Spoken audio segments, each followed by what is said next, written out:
Let's get straight to the core of this survival file. This is not about sexual behavior. The central issue is the symptoms of dissociative disorder. Please keep this in mind as you watch. Detective Paul, when I wake up, in the morning, I find men's underwear, I don't even recognize, piled up under my bed, and there are bruises, all over my body. I truly have no memory of who I was with. She spoke through her tears, but the world pointed fingers at her, labeling her as a promiscuous woman. However, in her eyes, I didn't see desire. I saw terror. Every night, while her soul was asleep, another personality took control of her body. This wasn't about pleasure. It was the most brutal form of self-harm. The subject is a college student in her early 20s. By day, she's a model student in the library. But at night, her gaze changes. She wanders the alleys, takes the hands of strangers, and heads to motels. And the next morning, she wakes up in a strange room with no memory, trembling in fear. The culprit wasn't a kidnapper hiding in the shadows. It was another self living inside her own brain. Today, Chongdam Paul investigates dissociative identity disorder, a sad defense mechanism where the brain censors and deletes its own memories. At 4 a.m. in a back alley of an entertainment district, we responded to a call. A woman is collapsed on the ground. We found a woman in her 20s with disheveled hair and torn stockings. There was no smell of alcohol at all. When I shook her awake, she recoiled and pushed me away in total shock. Where am I? Who are you?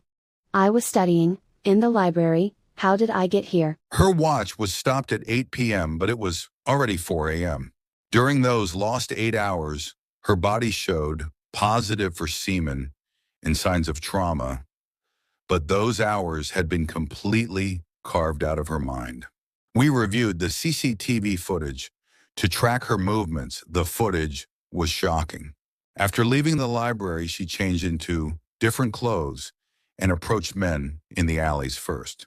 If rejected, she would obsessively cling to another man like a starving beast. If rejected, she would obsessively cling to another man like a starving beast. The strangest part was her expression. It wasn't a seductive smile. She was expressionless, like a machine or a doll whose soul had left. She disappeared into the darkness, arm in arm, with a man it didn't look like, someone going to share love. It looked like someone going to throw themselves into a trash bin. Since this was an unexpected situation, we needed a professional evaluation. At the request of her parents, we received a diagnosis from a psychiatrist. Detective Paul and guardians, please listen carefully. This appears to be a typical case of dissociative identity disorder, DID, accompanied by dissociative amnesia. The experiences of the night are not shared with the primary personality. The patient likely experienced severe sexual trauma or abuse in the past to survive the pain. Her brain split her ego in two. The suffering self shuts off the memory and goes to sleep. In the meantime, an aggressive personality awakens, trying to resolve guilt by reenacting the trauma or defiling herself. The connection between the hippocampus and the amygdala is temporarily severed. This creates a blackout state where the night's actions are not shared with the primary I. She followed those men, not because of lust, but because of repetition compulsion. It is an unconscious struggle to regain control by reenacting the horrific memories of the past.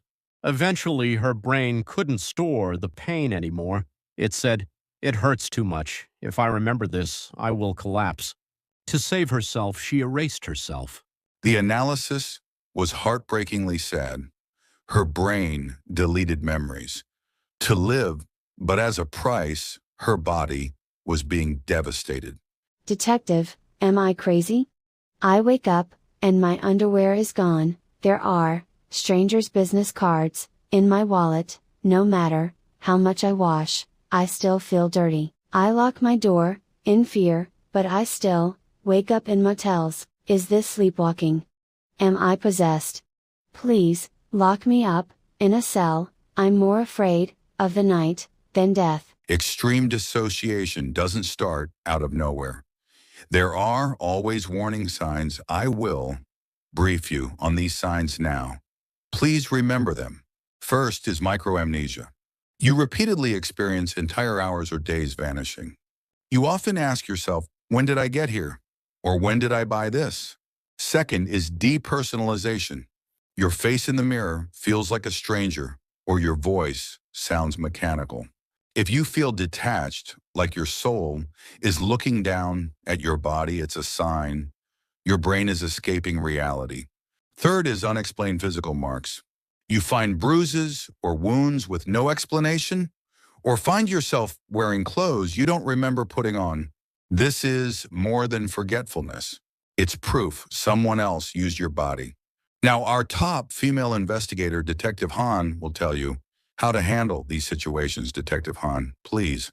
Hello, I'm Detective Han. You cannot solve this case alone. This isn't a matter of willpower, it's a brain malfunction. If you, or your family, show these symptoms, act immediately. First, an epilepsy test is the priority. Before assuming it's a mental illness, go to neurology for an EEG and MRI. Patients with temporal lobe epilepsy often wander or undress without consciousness. Second, use night watchers and smartwatches. You need physical protection until treatment begins. Install door sensors and have family sleep with you. Ensure you wear a smartwatch with real-time location sharing. Third, keep a memory diary. Record your emotions before the memory cut and your feelings right after waking up. Clues like sudden anger or voices in your head are key to finding and integrating other personalities. Reporting for you, this has been Detective Han. She is now safely protected